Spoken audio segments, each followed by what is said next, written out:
A paz do Senhor Jesus Cristo, a você amado e querido aluno da Escola Bíblica Dominical. Se inscreva no nosso canal, deixe o seu like, compartilhe o vídeo, leve a palavra de Deus a outras pessoas. Mais uma vez nós estamos aqui para ministrar mais uma Escola Bíblica Dominical da revista da editora Betel. Eu sou o presbítero Gustavo de Lima Matos, sob a presidência do pastor Ireno dos Santos, na Igreja Evangélica Assembleia de Deus, Ministério de Madureira, em Naviraí, no estado do Mato Grosso do Sul. E fico muito feliz de você estar assistindo a este vídeo e que Deus venha te edificar com a escola que nós iremos lecionar nesta data. A lição está na revista Betel sobre Esther, a soberania e o poder de Deus na preservação do seu povo. A lição de hoje é a lição número 4, do dia 24 de janeiro de 2021, a fidelidade do cristão ao Senhor. Observe que na capa da lição de número 4, a pessoa que idealizou a lição, ela colocou algumas palavras em inglês ali: quality, integrity e trust, quer dizer qualidade, integridade e confiança. São itens que a lição ela vai mencionar. Nós vamos estar vendo esses itens, as características de dois personagens as quais a lição traz para nós. E vamos ao nosso texto áureo. Depois destas coisas, o rei Assuero engrandeceu a Ramã, filho de Remadata, Agadita, e o exaltou, e pôs em seu lugar acima dos príncipes que estavam com ele. Esther, capítulo 3, versículo 1. Muito bem, verdade aplicada. O Espírito Santo nos auxilia a permanecermos fiéis ao Senhor em todo o tempo. Primeiro objetivo da nossa lição: ensinar que a nossa fé é testada a todo momento. Segundo objetivo: mostrar que há esperança mesmo em meio à adversidade. Terceiro objetivo: alerta sobre a luta diária do cristão. Muito bem? Para você que está estudando a revista da Escola Bíblica Dominical, acompanhando pela Bíblia Sagrada, os textos de referência embasados para o ensino desta data se encontram em Esther, capítulo 3, versículo 2, 3 e 4. Muito bem? Introdução da nossa lição. Veremos nessa lição que nossa confiança deve estar pautada em Deus acima de tudo. Iremos aprender que o Senhor transforma as perseguições em bênçãos para a nossa vida, pois em tudo Ele tem um propósito. Muito bem? Segunda lição: em tudo Deus Ele tem um propósito.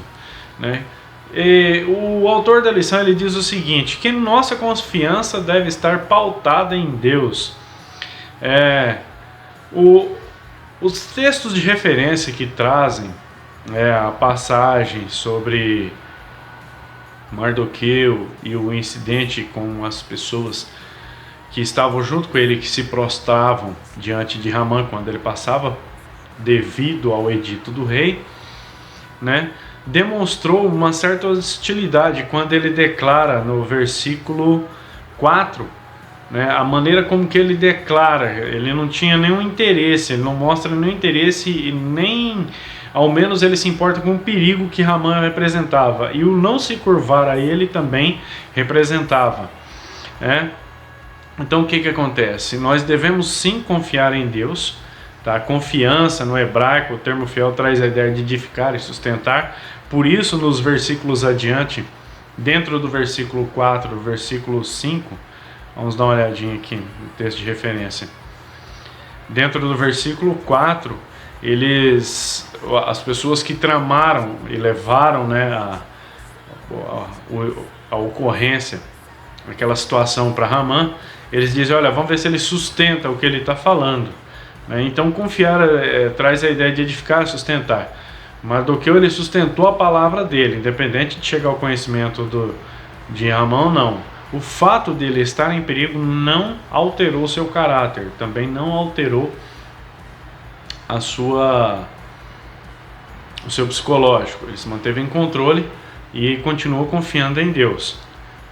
Mas graças a Deus por nosso Senhor Jesus Cristo, que deu escape a ele e também dá-nos o escape.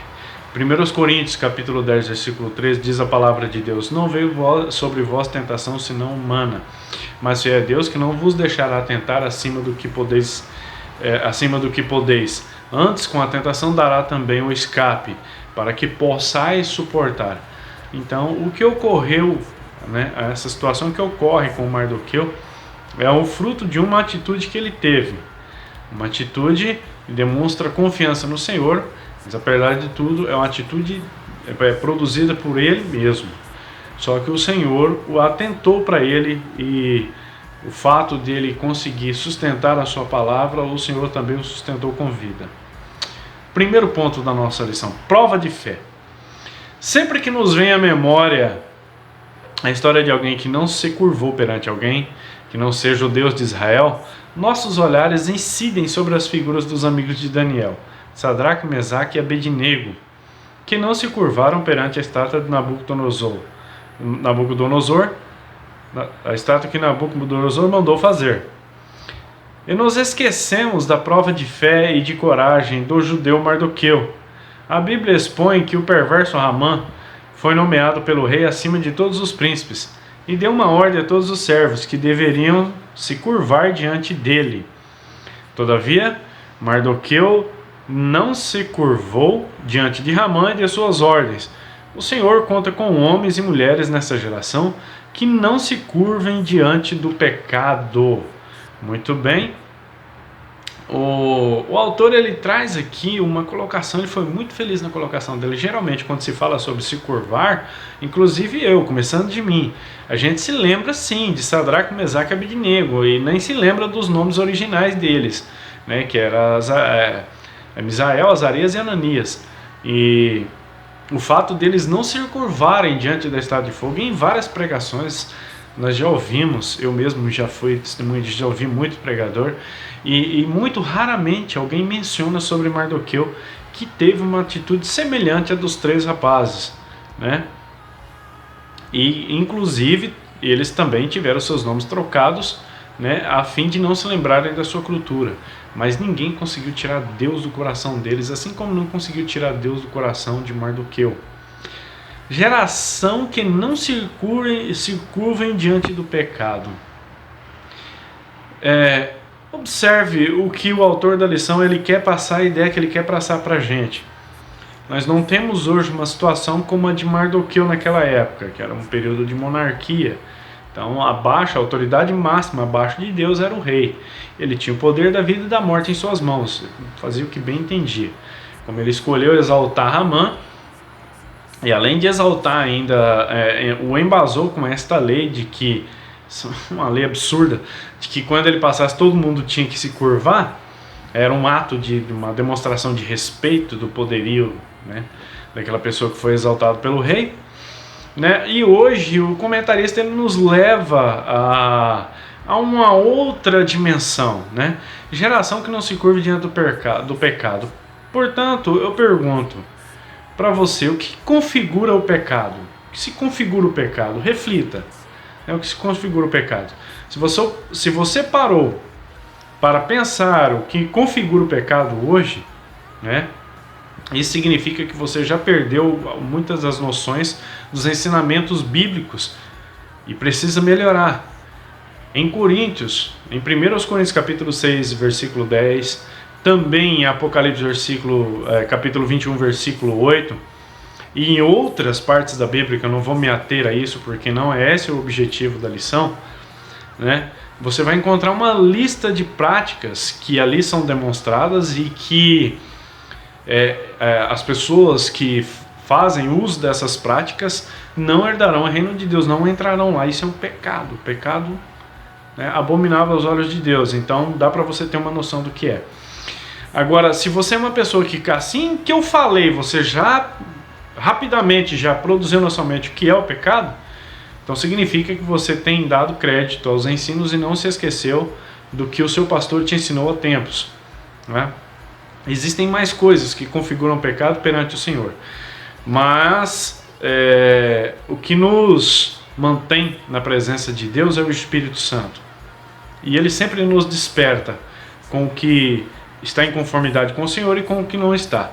O que nós precisamos fazer é manter segundo a lição, que entender que Deus ele nos assiste e nos espera, e espera que nós não nos curvemos diante do pecado, que a gente não se curve diante do pecado, que é a gente ceder.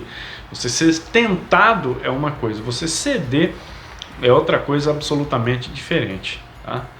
Então, um dos objetivos da nossa lição é entender que a nossa fé é testada a todo momento, tá? Muito bem? 1 em 1 da nossa lição. Grande é o Senhor. O salmista escreveu que o Senhor é grande, e tal grandeza não é possível conhecê-la plenamente.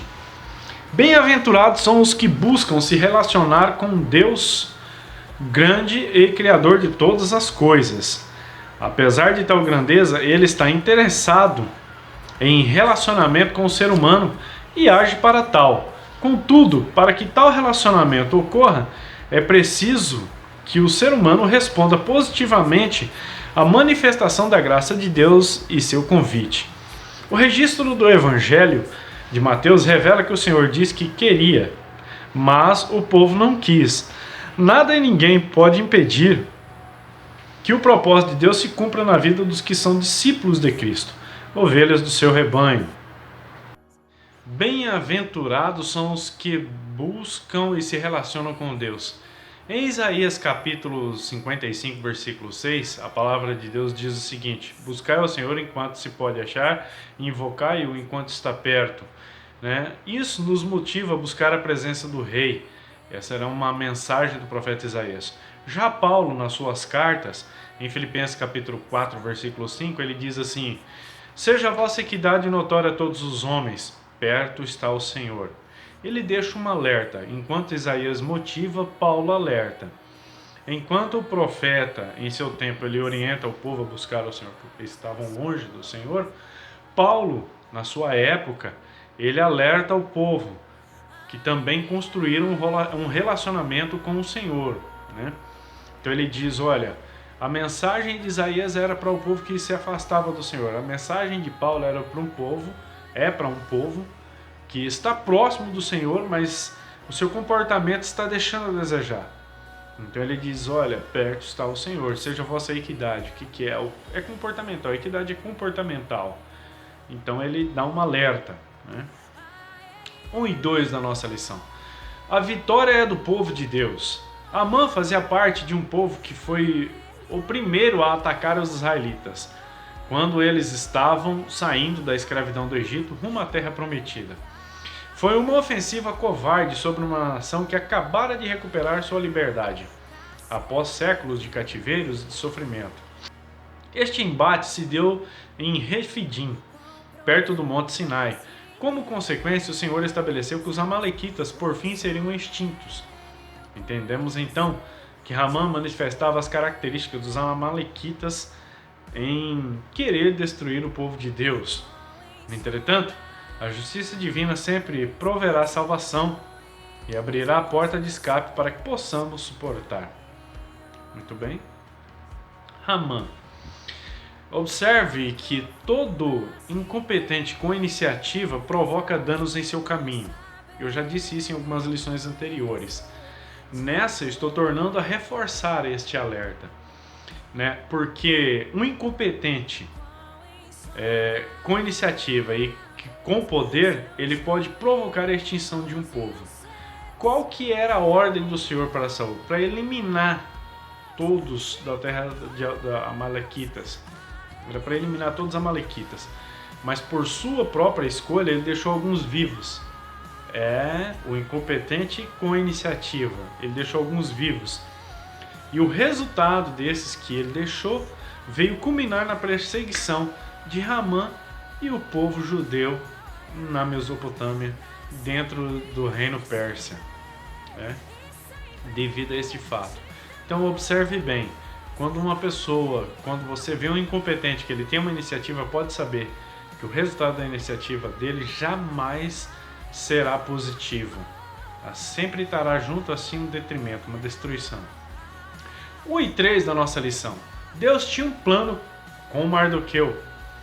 Ai de quem tocar no servo do Senhor, mesmo que aos olhos do homem aquela pessoa seja tida como insignificante. Ramã olhava para o exterior de Mardoqueu. Contudo, o Senhor sondava o seu interno. O rei Davi nos dá um grande exemplo de que não devemos afrontar o ungido do Senhor. A expressão não toqueis nos meus ungidos, em 1 Crônicas 16:22 e em Salmos 105, versículo 15, aponta para a ação e o cuidado de Deus, protegendo seu povo e preparando tudo para o cumprimento da sua promessa, como comentado por Leslie Allen. Muito bem. Deus tinha um plano. Amã, ele tinha uma visão, né, carnal, uma visão apenas, uma visão curta, parecida com muitas dos que estão no mundo hoje, né, em questão de menosprezar pela aparência humilde de outra pessoa. O propósito de Deus que Ele tem conosco não é algo estético, né, não é através da beleza, da formosura, mas está no profundo arquitetado pelas suas próprias mãos. Então, independente do que o externo apresenta, o que Deus ele tem planejado, né, que Ele já tem para consumar com aquela pessoa, isto vai acontecer, tá? Então, Mardoqueu ele foi alguém que teve o propósito de Deus dentro de si. É assim que acontece conosco. Mesmo que nos mostremos humildes, temos um compromisso profundo de viver as promessas de Deus, né? Quem é humilde não precisa fazer força para mostrar. A pessoa, ela é no seu natural, ela demonstra o caráter que possui. Assim como aquele que também não tem humildade, ela demonstra. Se ela não demonstra neste momento, em alguma ocasião ou outra, isso vai acontecer, independente. O instinto natural, ele vai uma hora se manifestar. E aí você sabe se a pessoa é humilde ou se ela não é. O caso de Ramã, ele olhava para Mardoqueu como muitos hoje olham as pessoas, né? Apenas pela aparência. Não consegue entender o caráter da pessoa, né? Muito bem. Estamos encerrando o primeiro ponto da nossa lição. Ensinei que o Senhor conta com homens e mulheres nessa geração que não se curvem diante do pecado. Ponto 2 na nossa lição. Uma luz no fim do túnel. As pessoas que são resilientes, como Mardoqueu, adquirem o domínio de sua vida. Quando uma tragédia advém, elas são capazes de manter o equilíbrio e de trabalhar seu caminho através de contratempos. Suas atitudes podem ajudar a protegê-las das desesperanças e outros problemas. Mardoqueu se encontrava em um momento que parecia que tudo estava perdido diante de Amã. Não havia luz no fim do túnel. Entretanto, ele demonstrou resiliente diante desta situação. Mardoqueu viu o clamor e a oportunidade da resposta de Deus. Muito bem.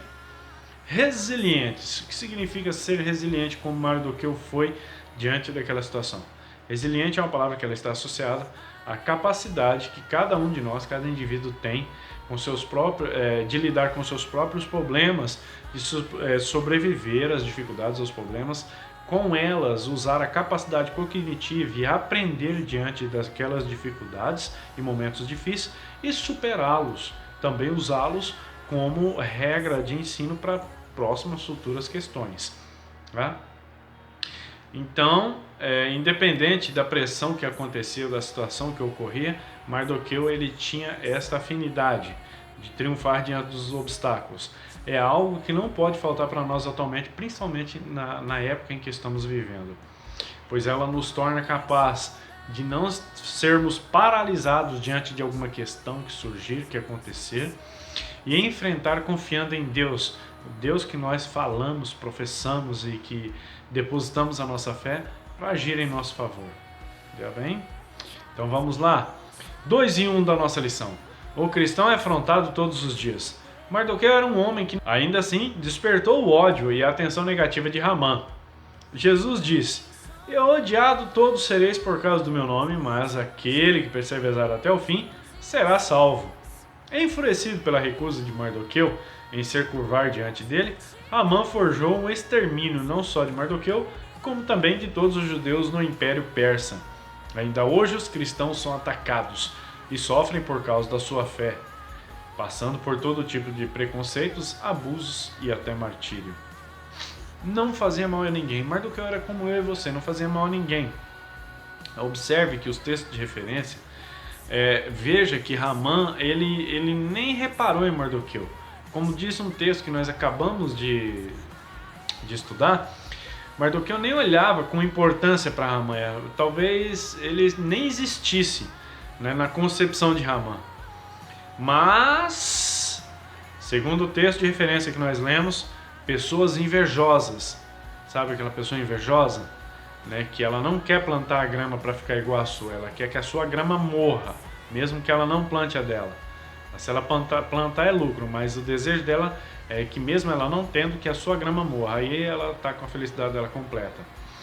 Então pessoas invejosas levaram essa notícia para Ramã. Sabe-se Deus, que a Bíblia não menciona, de que forma que essa informação chegou para Ramã, a maneira como transmitiram essa informação, né? Podem ter dito, olha Ramã, você é autoridade, né, expedido pelo rei, com toda a autonomia do rei, mas tem um cidadão aí, e diz ele ser judeu, que não se curva diante da sua pessoa quando você passa e nunca vai se curvar, e não tem homem aqui para fazer ele se curvar. Compreende? Depende muito como a informação chega, né? Então essas pessoas levaram essa informação para Ramã.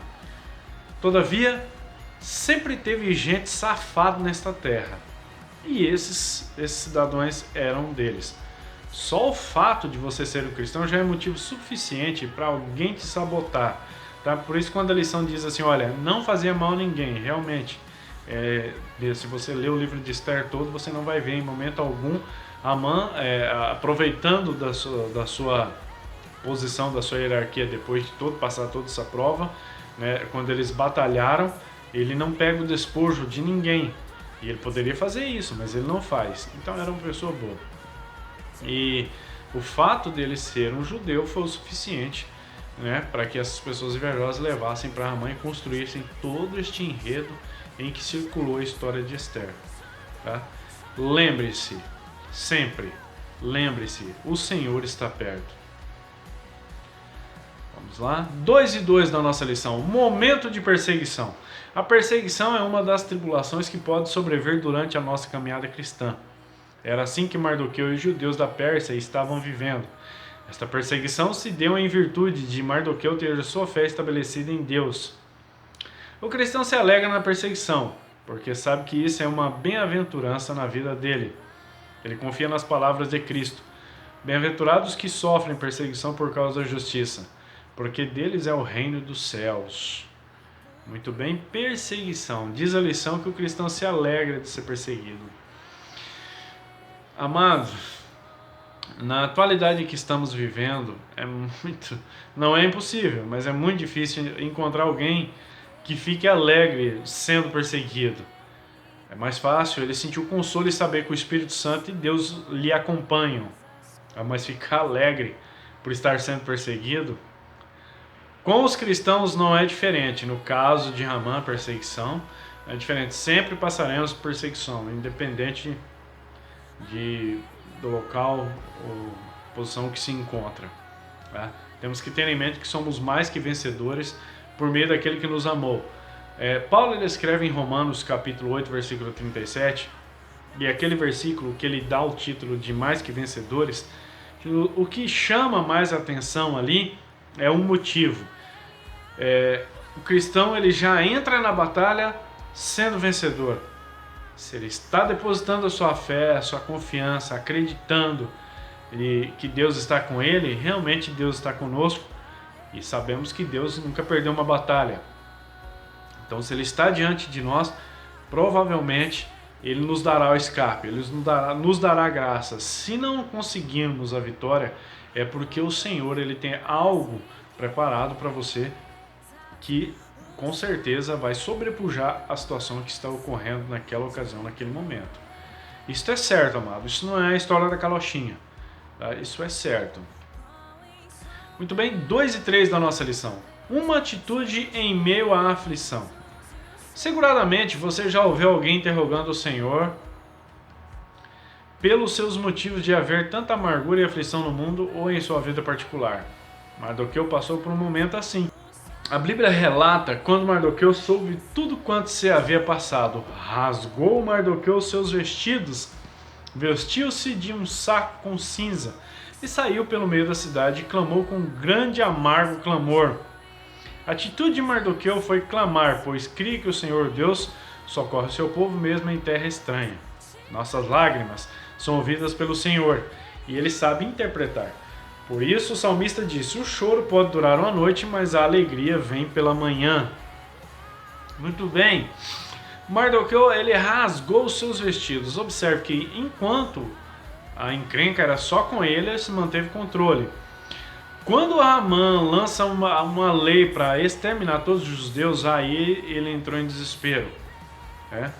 Mas ele não permaneceu, ele tinha uma atitude comum com o povo, um sinal de aflição naquele momento que ele estava passando, foi um momento de aflição, mas ele não permanece naquela aflição. É importante que quando nós entrarmos em um momento de aflição, tivermos atitude de aflição, é muito importante você não permanecer nesta aflição, mas confie em Deus, busque a saída nele. Ele é a nossa porta de saída de todas as nossas aflições, ele é a luz no final do túnel.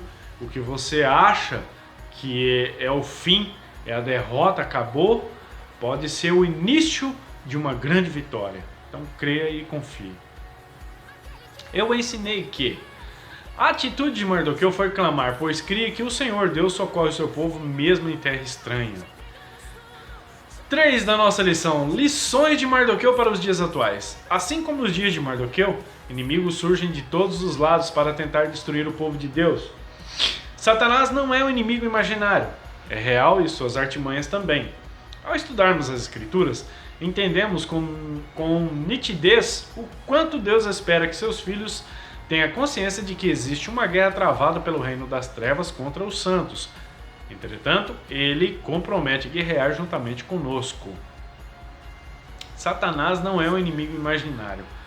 Assim como existem aqueles que estão à disposição do Senhor, o adversário também tem os seus anjos. O inferno, ele não foi feito para você. Ele foi feito para o adversário, para Satanás e para os anjos dele, tá? Efésios capítulo 6, versículo 12, Paulo escreve o seguinte: porque não temos que lutar contra a carne e o sangue, mas sim contra os principados, contra as potestades, contra os príncipes das trevas deste século, contra as hostes espirituais da maldade nos lugares celestiais. Então a nossa batalha, ela é espiritual, 3 em 1 da nossa lição: uma missão de exposição. Milhares de vidas todos os dias estão sendo ceifadas por Satanás. Deus nos convoca para uma missão especial. Como discípulos de Cristo, pregar o Evangelho para que estas pessoas conheçam o caminho para Deus, bem como estamos preparados e convictos para apresentar razões da nossa fé com mansidão e temor, além de permanecermos na exposição do Evangelho genuíno. Muito bem. Preparados e convictos. Nossa missão, como defensores do Evangelho, deve ser consistente. Ela não pode ter falhas. Não julgando outras denominações, mas apesar de que nós vemos alguns fazendo isso, alguns que dizem que estão em defesa do Evangelho, mas está em defesa do Evangelho coisa nenhuma, está julgando outras religiões, falando mal de pastor e não está levando a palavra de Deus coisa nenhuma. Então não é este o nosso papel, mas sim comunicar ao próximo o reino de Deus, denunciar o pecado. A nossa luta, quem possui a mente de Cristo, a sua luta é contra o pecado, não é contra outra denominação, não é contra a pessoa, mas é contra a prática pecaminosa, dizer o que o pecado faz, qual é o resultado, a consequência do pecado, e expressar que existem 2 caminhos, que após a morte se tornam irreversíveis, mas atualmente em vida contamos com o amor de Cristo por sua criação. Então isso é que é o importante, e não andar por aí falando isso, falando aquilo. Hoje a lição estava falando até sobre Davi: não toqueis no ungido do Senhor. Às vezes a gente vê nos vídeos, até mesmo no YouTube, a gente vê pastor atacando pastor, isso, aquilo, outro. Gente, isso não deveria acontecer, não pode acontecer. Uns que dizem que estão em defesa do Evangelho, mas não estão em defesa de coisa nenhuma. Outros dizem isso ou aquilo, mas não estão compromissados com o reino de Deus, estão compromissados apenas com a sua razão, com o seu próprio ego. Essa é a realidade. Tá? Mas sim, mostrar ao próximo o amor de Cristo, que ele tem um céu nos aguardando, que a pessoa pode se salvar, pode se libertar, pode ser herdeiro das mansões celestiais. 3 e 2 da nossa lição. A igreja deve se manter fiel a Cristo. Uma coisa que devemos saber é que a fidelidade caminha junto com a independência. Muito se tem ouvido falar sobre fidelidade, sobre ser fiel, porém poucos querem de fato ser submissos. Não existe fidelidade sem submissão. Mardoqueu era um homem comum como eu e você. Ele passou por múltiplos problemas e amarguras, contudo foi submisso e fiel diante de Deus. O fato de Mardoqueu crer somente em Deus foi a chave da sua vitória.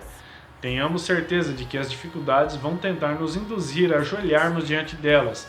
Porém, como Mardoqueu, precisamos saber a quem nós servimos. Chave da sua vitória. Para que serve uma chave? Ela tem duas funções, né? Com ela você abre, com ela você fecha. O resultado que Mardoqueu colheu por sua fidelidade foi ser honrado pelo rei na pessoa de Haamã. Haamã, antes de morrer, teve que honrar Mardoqueu. O camarada que perseguiu ele, Deus usou ele para honrá-lo. Não desista daquilo que o Senhor tem para você. Seja fiel, pois a recompensa vem do Senhor. E tudo que você faz no Senhor não é vão. Tá? 3 e 3 da nossa lição. O nosso alvo é Cristo. Nosso alvo deve ser, em primeiro lugar, procurar chegar mais a Deus, tornando-nos imitadores de Cristo através de uma vida de santidade. Em nossa caminhada cristã, devemos anunciar a Cristo e tudo que Ele representa em nossa vida. Não podemos admitir que as vozes daqueles que estão nas trevas nos façam desviar da nossa principal missão, que é levar a palavra de Deus aos corações perdidos. Não devemos nos acovardar. Muito bem. Encerrando o terceiro ponto da nossa lição, ensinei que Deus espera que seus filhos tenham consciência de que existe uma guerra sendo travada pelo reino das trevas contra os santos. Entretanto, Ele promete guerrear juntamente conosco. Conclusão da nossa lição. Aprendemos nessa lição que a nossa vitória está em um conjunto de passos, de atitudes e de comportamentos.